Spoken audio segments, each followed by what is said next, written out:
Good morning.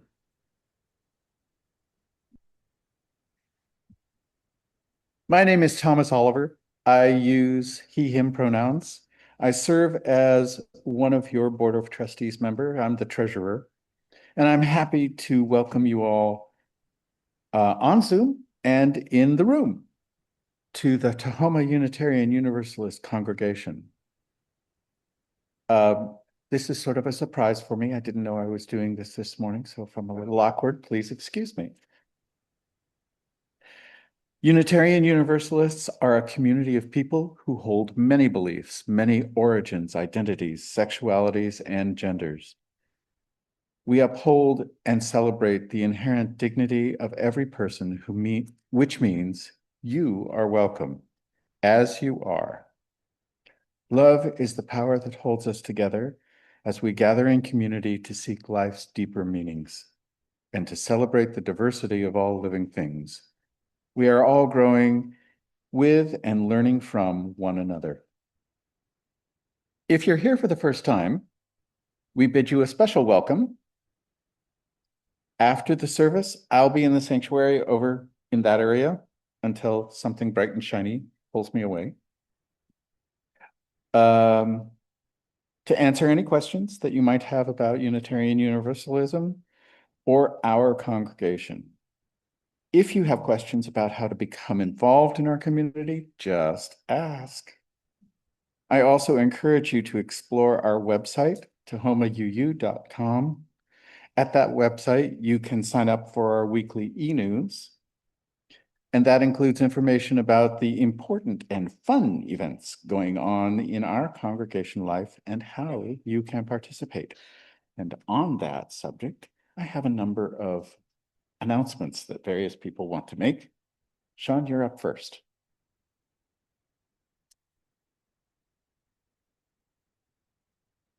Hello. My first announcement this morning is for next week. The youth group is going to be selling pie slices during coffee hour. Yeah. If you are willing to donate the pies the youth will be selling for fundraising, um, please sign up on my sheet. You'll receive an email or text by the end of the day. Um, my second one is to announce that we will be doing an Easter egg hunt on Easter Sunday, combined with a potluck. It is BYOB, bring your own basket. And that I'll pass off to the next person. Next, we have Jamie.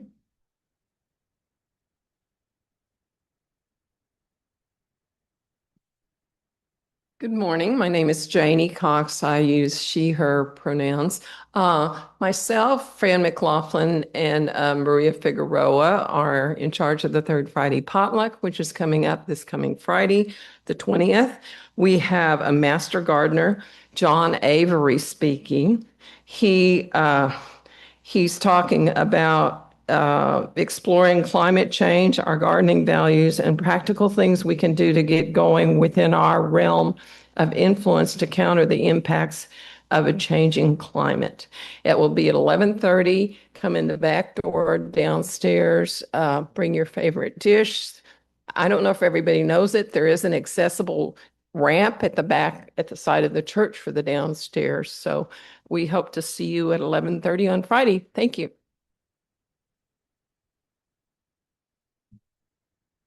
And number 3 is Patty.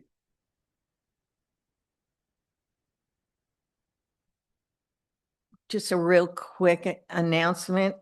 We're going to have the artist's reception at the back of the sanctuary to be able to answer any of your questions about the art that's being displayed over the last 2 months. The show will be coming down at the end of this month.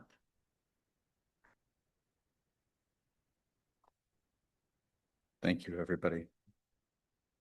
You are also invited to join us for social hour immediately following the service right over there by the windows.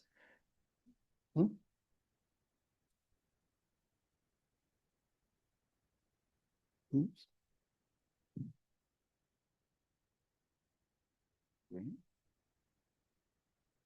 I'm told there's another announcement. Grant? No? Oh, this one.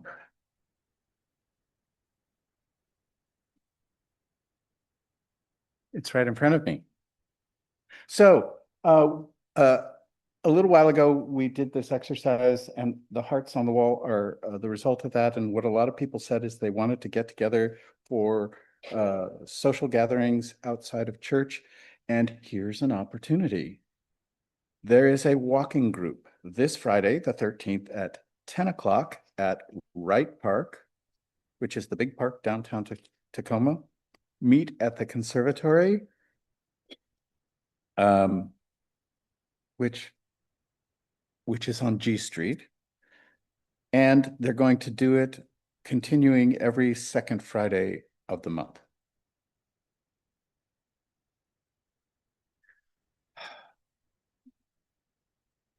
So, social hour. For those of you who are newer to our community, we have red coffee mugs if you want to have people approach you to chat. If you want to keep your identity to yourself, take a white mug. If you're someone who would benefit from a large print hymnal or hearing assistance device, they are available at the back of the sanctuary. We want to remind everyone that our services are available through Zoom and posted to YouTube, which means if you come up front, your image may appear on those venues. As we begin our service in this beautiful place called Tahoma by local indigenous tribes and nations, I acknowledge that we meet today on the land of the Coast Salish people, including the Puyallup tribal nation, land from which they were forcibly displaced. I honor the resiliency of indigenous people and stand with them as they continue to protect their culture, land, and water and fight for their visibility, sovereignty, and very existence. Lastly, please set your electronic devices on worship mode. Let us exhale and settle ourselves into this holy moment of sharing and receiving. Now let us join together in worship.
I always like us to just have a moment after the music ends to just settle. Good morning. I am the Reverend Margo Reinhart. I'm the minister here at the Tahoma Unitarian Universalist congregation. I use she, her pronouns. I want to say, you caught this in the announcements, but I want to say one more thing about the Connection Project, which we stuck on a whiteboard over here. What came out of these hearts is that people wanted more connection, that's what community care looked like. So we're trying an experiment. We also have it on the back of your order of service, some of these connections. We have the walking groups. We have a breakfast group. We have the third Friday potluck. And then we also, are going to put the no, if it's not on there already, the No Kings rally at the end of the month. I would imagine we'll make a good showing. I need someone to coordinate figuring out how to get us grouped so we can do the rally together for those of you who want to do that. So we put it on the whiteboard over there so you can just click it with your phone, take a picture. There are a few handouts over there too, and then you've got your back of order of service, but some of the contact information is over there. And it's really exciting to see how many people stepped up and said, yeah, I can lead a walk once a month.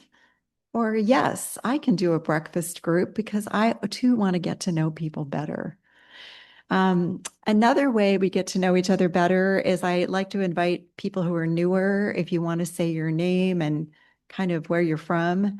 And it's an invitation. Don't feel any pressure to do this, but it's one of the ways we connect. So I'm just going to, if you like, to introduce.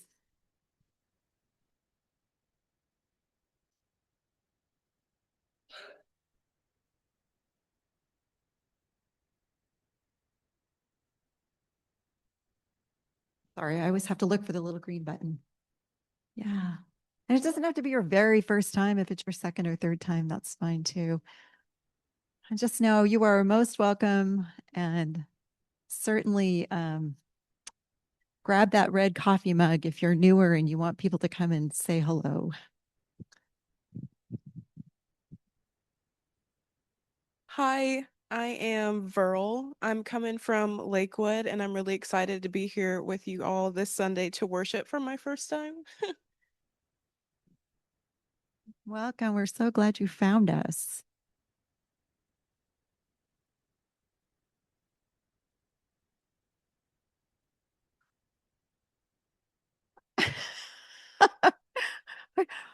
I'm just going to keep walking around.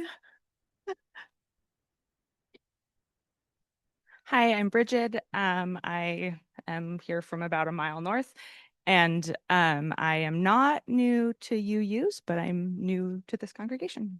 First time here in this church. Welcome. I don't know what that is.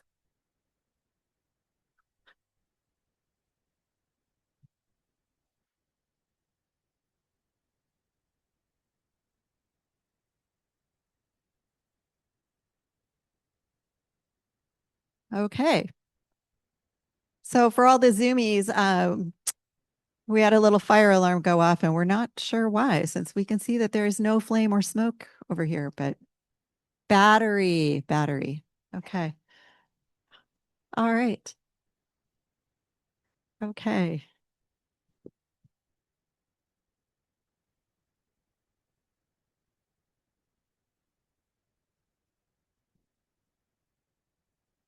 Well, may that be a little reminder to all of us to check our smoke alarms. No, I mean, it's a good time to check them. When you set the clocks, check the smoke alarms. So my opening words are from Reverend Michelle Collins. And the title of this is To Practice the Revolutionary Act of Noticing, because our theme this month is paying attention. Come, awaken your senses to this moment where we practice the revolutionary act of noticing. The breath that sustains us, the beauty hiding in ordinary hours, the smallest things that keep hope alive. Come, let us train our attention on what leads us home.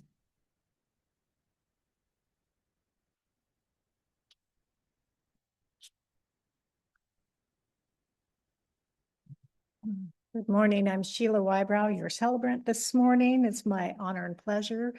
I use she, her pronouns, and I find that the more I become involved with activities or committees, the more this place feels like home. So I hope you feel that way too. Our chalice lighter this morning is William Fleet, who's been a member and been attending for a couple years now, and has also been a speaker on occasion.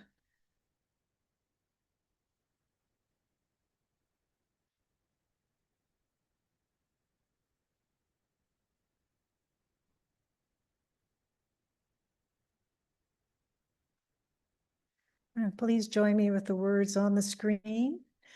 We light this chalice in deep respect for the mystery and holiness of life, in honor and gratitude for those who people, with love and compassion for those who dwell among us, and with hope and faith for the generations to come.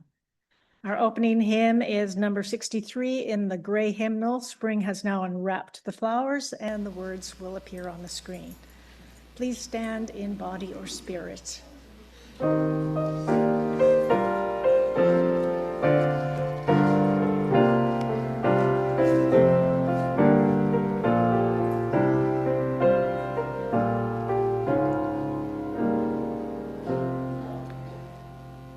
Spring has now unwrapped the flowers, day is fast reviving, life in all her growing powers, toward the light is striving.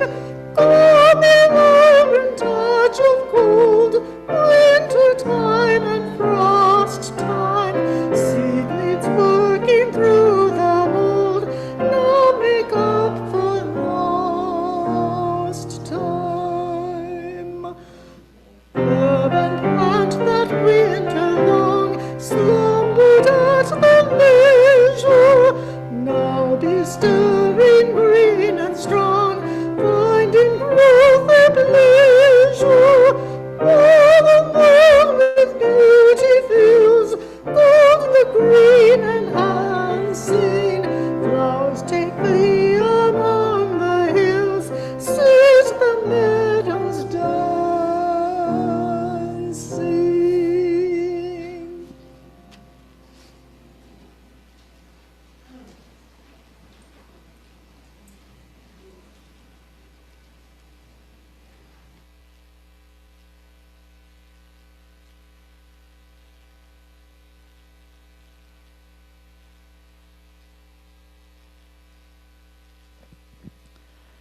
Good morning. Before I invite all the small children, those young and young at heart, to come up and listen to a story, I would like everyone who has food with them for our weekly food donation to hold them up so the little people can come and grab them from you and bring them up here for us. This is just one of the many things we do at Congregation to support our local community, and it gets the kids involved in small ways. And I have to say, this last time I dropped the donation off, the lady at the donation counter literally put them on the U-boat and put them directly on the counter because they were running out of food. So we really are doing a great service for the community when we do this. So important, and thank you. Is that everybody? Okay.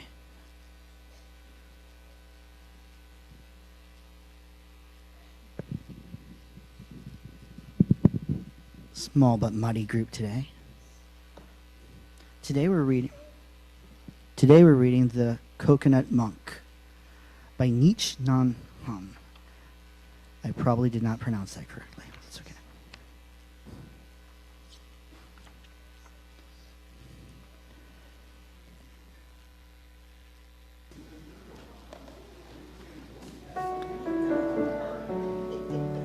We hold you in our love as you go, as you go. May your heart be at peace as you go. To nurture the spark of your precious life, we hold you in our love as you go. We hold you in our love as you go, as you go. May your heart be at peace as you go. To nurture the spark of your precious life, we hold you in our love as you go.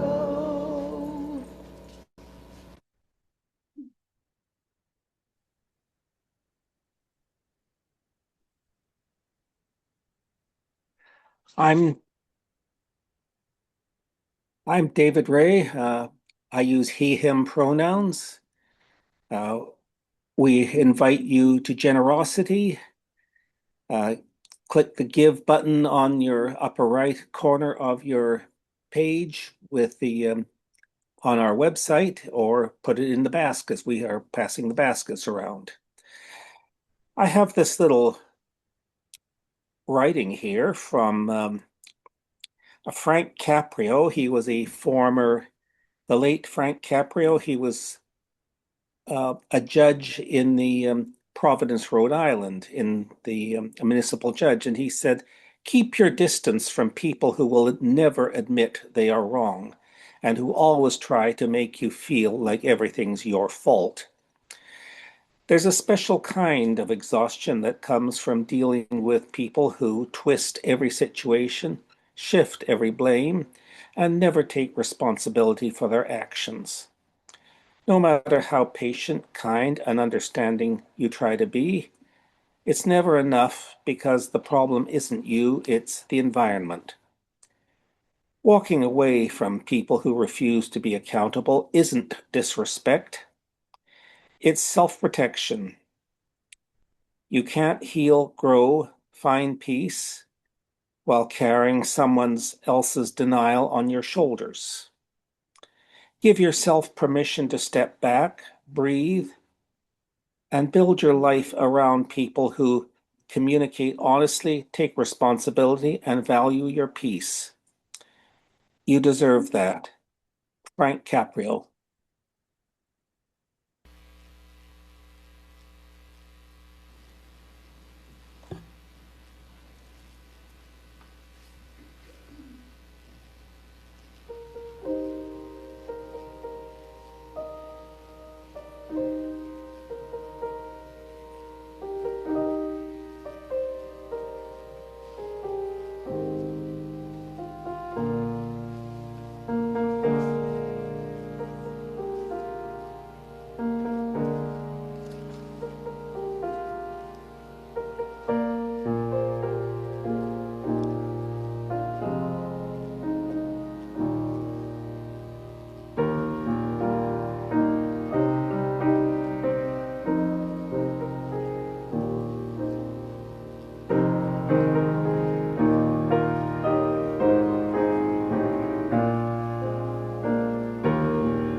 Please join me in the words of dedication. We dedicate ourselves and our offerings to the work of this congregation, weaving a tapestry of love we call community, both within and beyond these walls.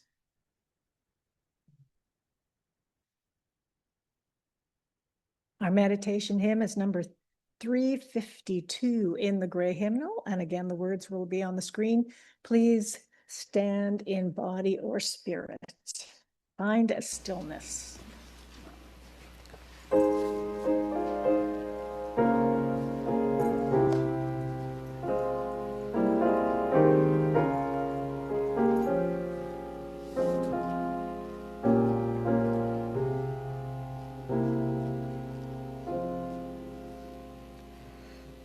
Find a stillness, hold a stillness, let the stillness carry me. Find the silence, hold the silence, let the silence carry me. In the Spirit, by the Spirit, with the Spirit giving power, I will find true harmony. Seek the essence, hold the essence, let the essence carry me.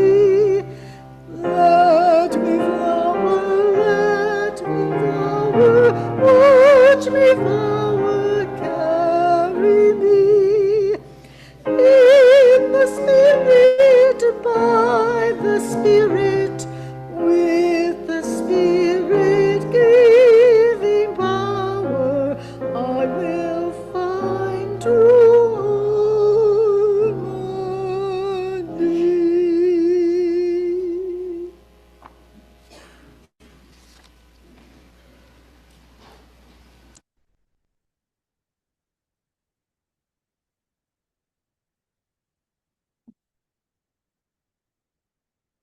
I have a short story from Thich Nhat Hanh, paraphrased. When you are holding a cup of coffee and someone bumps into you, you end up spilling the coffee. Why did you spill coffee? Well, because someone bumped into me. Incorrect answer. You spilled coffee because there was coffee in your cup. Had there been tea in your cup, you would have spilled tea. Whatever you have placed in that cup is what will spill out. When people or life circumstances come along that shake you, what do you have in your cup? Is your cup filled with joy, gratitude, compassion, and kindness, and curiosity? Or is your cup filled with fear, judgment, anger, harsh words? When you are filling your cup, choose wisely. The choose wisely is my part. Do you remember that from the Indiana Jones? This is true, choosing the cup, choose wisely. So this service is going to be a full interfaith. We have some Buddhism in here already, and we're also going to talk about Ramadan and Lent. And I love the religious practices that are happening this time of year. This year,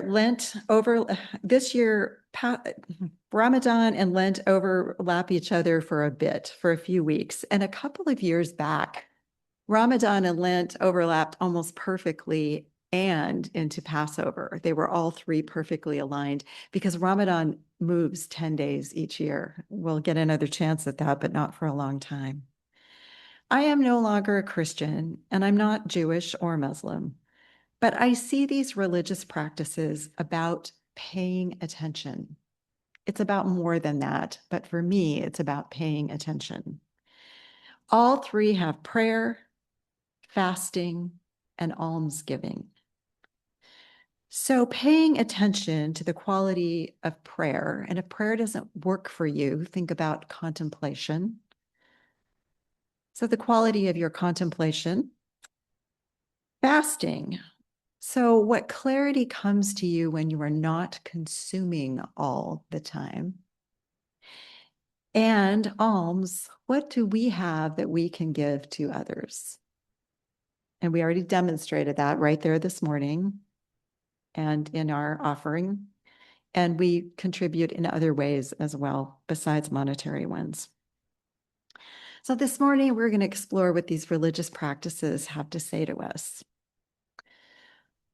So Passover always brings me back to these times of graduate school when I was in grad school for social work, not ministry. So that was a ways back. My roommate was a kind and brilliant person. She died at the age of 40, so it always makes me tear up a little bit. She was also Jewish. And then we lived across from a synagogue to bring even more Jewishness into my everyday. I walked by it every day. We always had Shabbat dinners on Fridays, and she also always hosted a Seder in the spring. And the Seder meal remembers and celebrates Passover, death passing over the homes of the Jews who had marked their doorways. And so as God passed over, taking the Jewish firstborn and sparing, not the Egyptian firstborn and sparing the Jewish children. And this eventually led to Pharaoh releasing the Jews from slavery in Egypt, as the story goes. So, and my roommate would always pick, the Haggadah is like the holy script for the Seder, and she always picked one that was written from the perspective of liberation of women. I suspect she would pick one from them or that would address the marginalization of many groups if she were here today. And what I remember about this, because I don't go to a Seder dinner every year anymore, I remember her preparing that food in her loving hands and that it was a meditation for her as she prepared the food. And I remember as part of the ceremony, leaving the empty chair for the prophet to return. This anticipation that a message would enter. And then there is this whole story of the Jews leaving Egypt to become later a nation, to become the Israelites. But only after 40 years of wandering, 40 years of discernment and arguing and figuring out their identity before becoming this nation. It was a vast anxiety-producing unknown for them.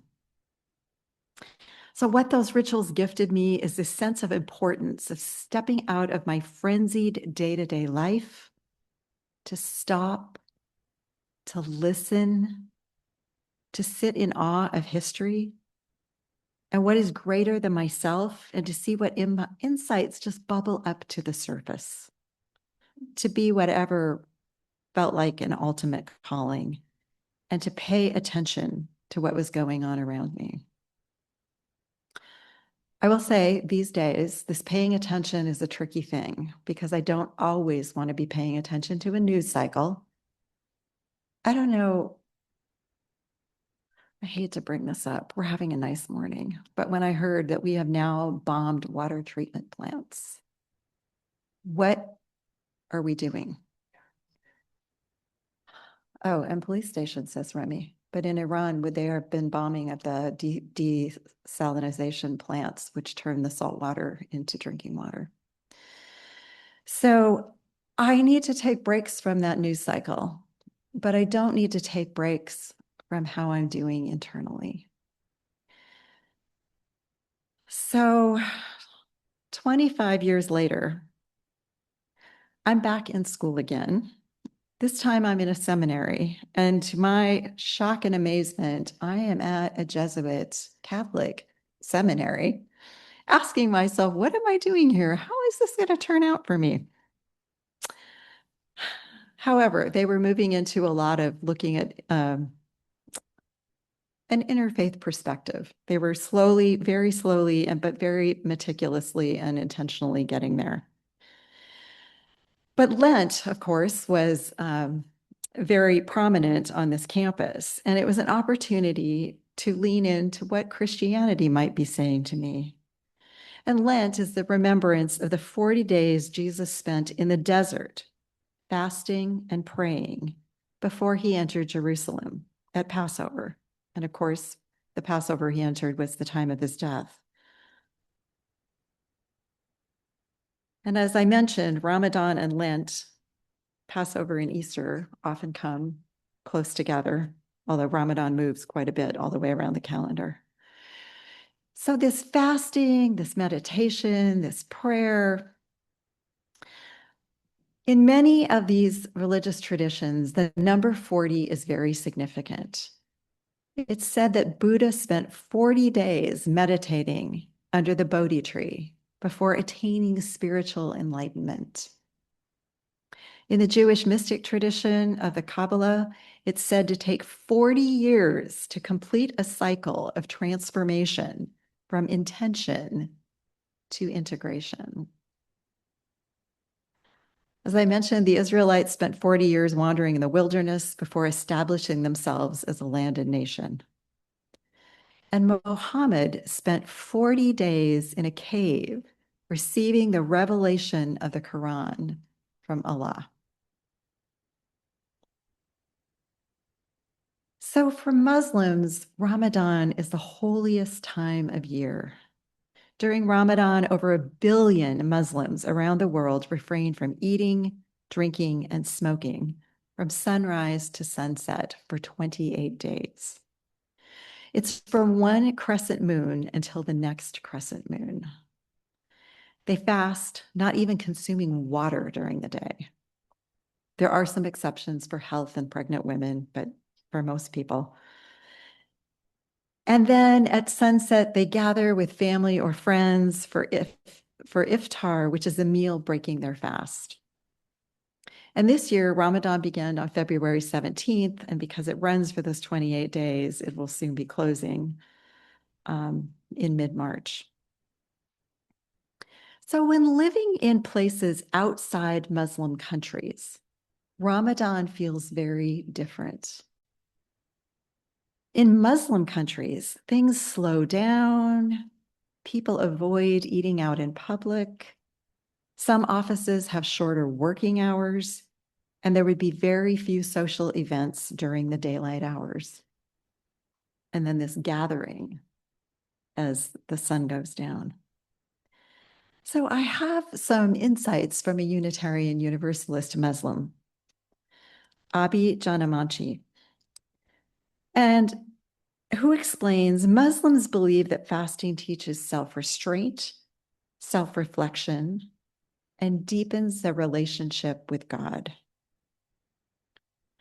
So if you don't want to think about that in terms of God, you think about deepening your relationship with humanity or deepening your relationship with where you fit in the cosmos. But in Islam, for this person, Janamanchi, it creates more empathy, compassion for the poor. They believe that fasting opens up a space in their hearts for God to enter and to set aside as much time as they can during the day for meditation and prayer. Janamanchi explains, I am fasting for my own spiritual growth to make more room. My hunger will be a visceral reminder of my own deepest yearnings. And as a Unitarian Universalist, I believe in the primacy of reason, conscience, and freedom. And I know that the biggest obstacle standing in the way of my living freely and reasonably and compassionately is my own ego, my selfishness, and my unquenchable desire. I've tended to fill my spiritual hunger with food and drink, material comforts, tasks, and distractions, especially media. So I fast to witness my convictions, to call attention to injustice and inequality, and to dramatize the plight of the destitute. I resolve to do something in my small corner of the globe to mitigate the incomprehensible evil of human hunger. and perhaps thirst. So Jamanchi, again, our Unitarian Universalist Muslim, has a delicious little list of questions for all of you that will help us pay attention.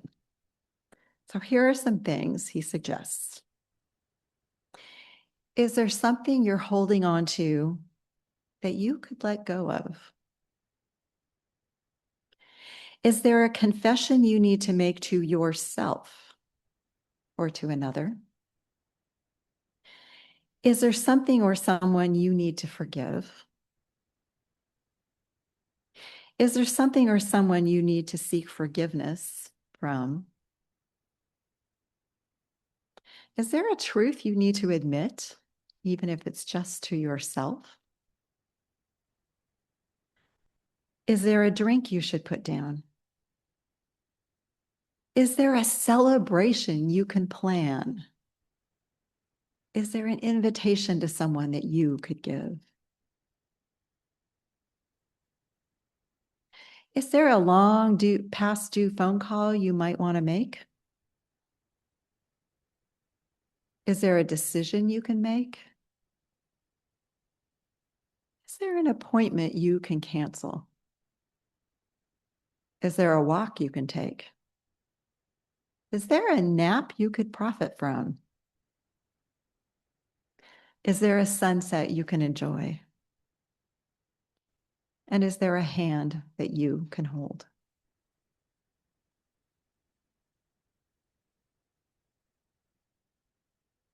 We have another perspective from Ruth Medjber, who is an atheist who was raised by a Muslim father and a Catholic mother, and she was raised in Ireland. And she attended Catholic school, and she explains that because there were no other options, you attended Catholic school. She celebrated Christmas and Easter and everything in between. So as an adult, when she told her family, and then she kind of moved away from some of those things. So as an adult, when she told her family that she would be fasting for Ramadan, she said there was confusion. It was like telling my atheist parents, yes, I'm going to a Jesuit seminary. They were like, that's fine, just don't talk to us about it. So she explains that she was in her 30s and she had spent time in Japan meditating with Buddhist monks. She says it felt similar to Ramadan. During the COVID-19 sheltering in place, she found that Ramadan was incredibly helpful to her. As for the first time during the pandemic, there was something she could have control over and something that was achievable each day. She also explains the mental change that goes with fasting. When you are fasting, you get immense clarity of mind and become much less anxious. Normally, my brain goes a mile a minute with my to-do lists. But during the month of Ramadan, I am forced to slow down because I don't have the energy to do things at my normal speed. My heart is emotional and happy. I spend days being happy for what I have. In the waking hours just before sunset, I get to cooking wholesome food. The thought of my normal takeaway to-go food, disgusts me. My body craves goodness, and I focus on the food, not petty email or worrying texts, social media that sends my mind full of anxiety. It is replaced by a simple desire for broccoli. You also have a heightened sense of empathy in the world for those who have less, end quote. And she explains that besides fasting, there are these other practices.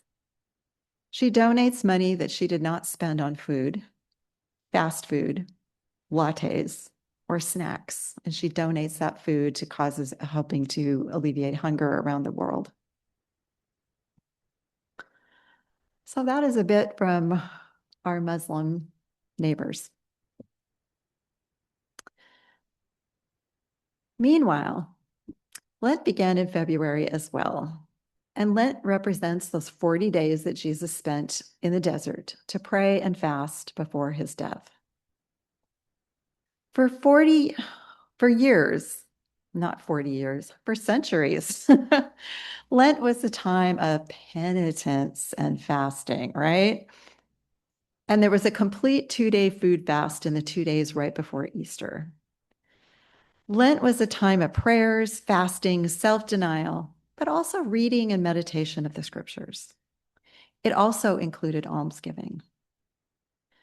So for many Christians, over time, Lent became less about suffering and self-denial and more about paying attention in order to focus on a change that could be created. And I learned that in the Jesuit seminary, to look at my classmates and how they were approaching Lent and what they were doing with that 40 days. And I was incredibly grateful that they shared that with me. This time of paying attention about stepping out of some of our day-to-day life and for them to be closer to God, to make that space to be closer to God. So it's this self-reflective, mindful, purifying, and simplifying. And there is now a practice of secular Lent. How many of you know that? Okay. I didn't realize, I did know that people practice secular Lent. I knew that, but I didn't realize that it has started to organize itself. So there's an article by Monica Potts that I read, a fellow at the New American Foundation. She describes herself as non-religious and not believing in God.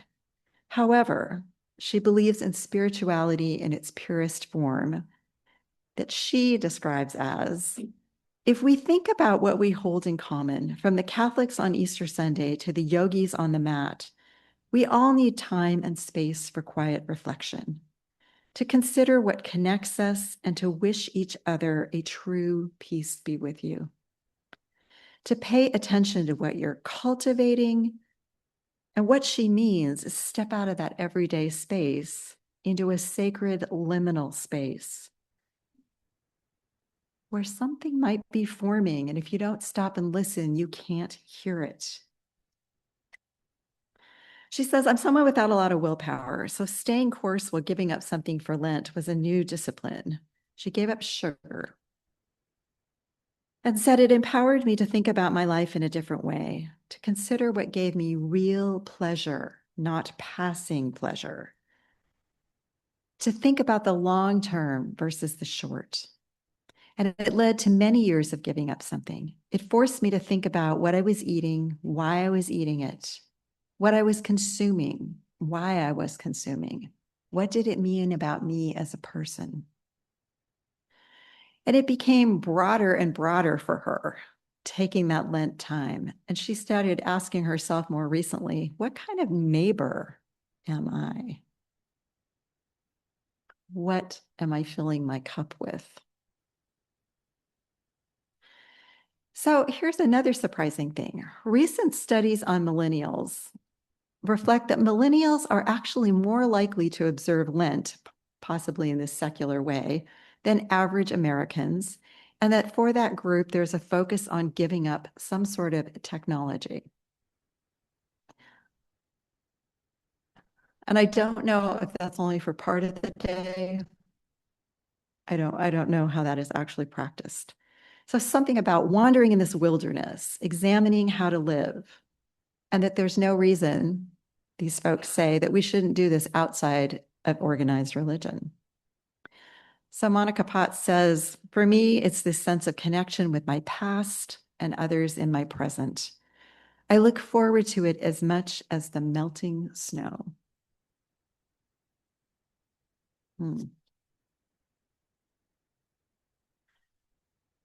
So that is the end of the interfaith part of the sermon. And I want to connect it again to these opportunities we have for paying attention to these hearts. We want to get to know each other better. So things got created.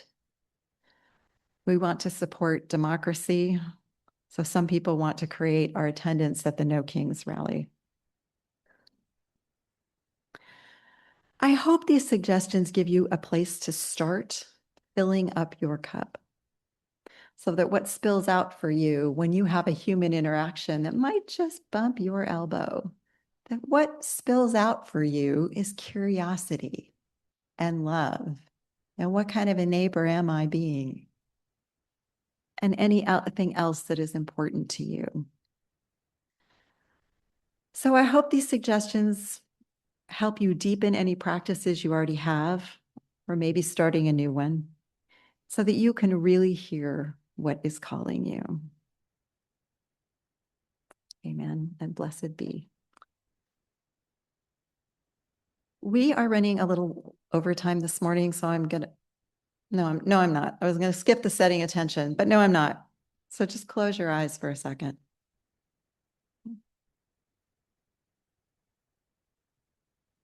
And set that attention of everything you heard this morning. Maybe you need to call an old friend. Maybe you need to listen to music that will restore you. If you are able, maybe you want to go on a long walk or a run.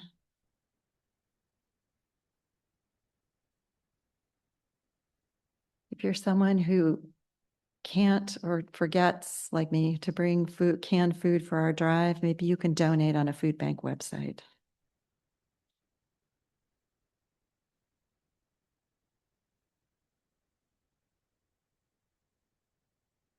So think of one thing that might feed you in the next few weeks. Can you just notice love? Can you notice creation?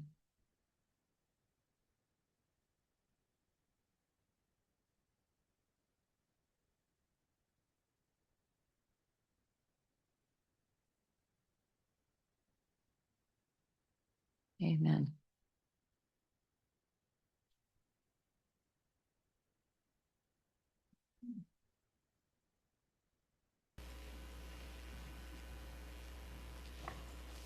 Please join me in our closing hymn in the teal hymnal, number 1008, When Our Heart is in a Holy Place. Please stand in body or spirit.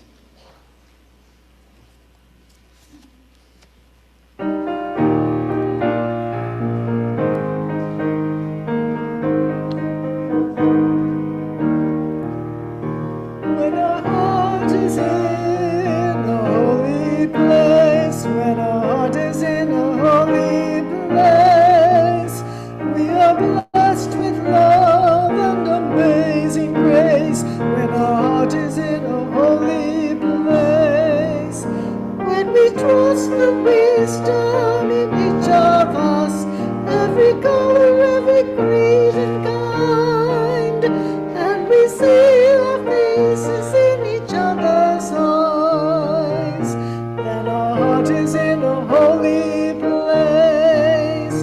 When our heart is in a holy place, when our heart is in a holy place, we are blessed with love and amazing grace. When our heart is in a holy place, when we tell our story from deep inside, and we listen with a loving mind, and we hear the voices in each other's words, then our heart is in a holy place.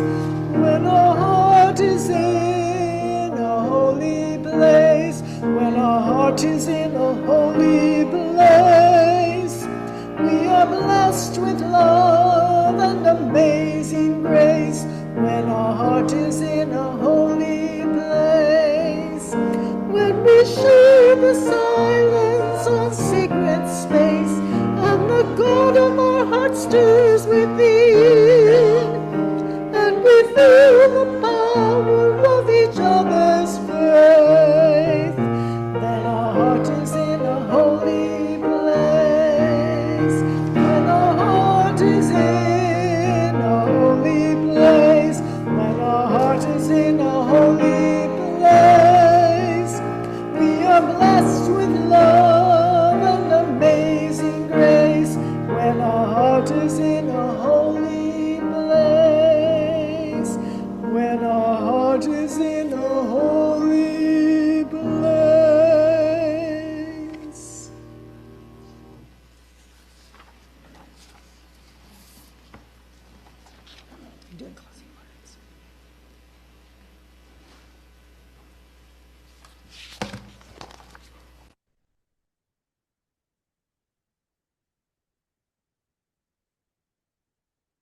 And the closing words are from the Reverend Scott Taylor.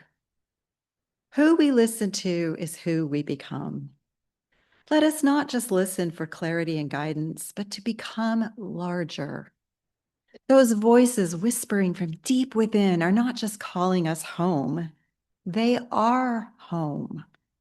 Yes, sometimes the world can be loud, leaving us lost, but the quiet always remains, willing to be our companion, gently calling us to shift our attention and reclaim ourselves.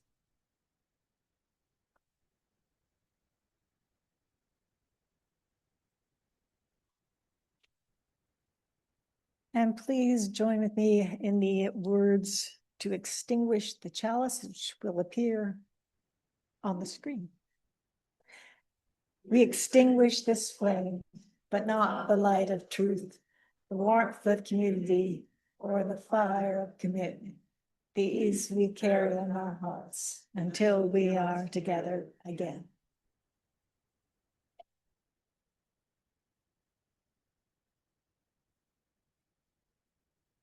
And now we'll stand and sing our closing blessing song.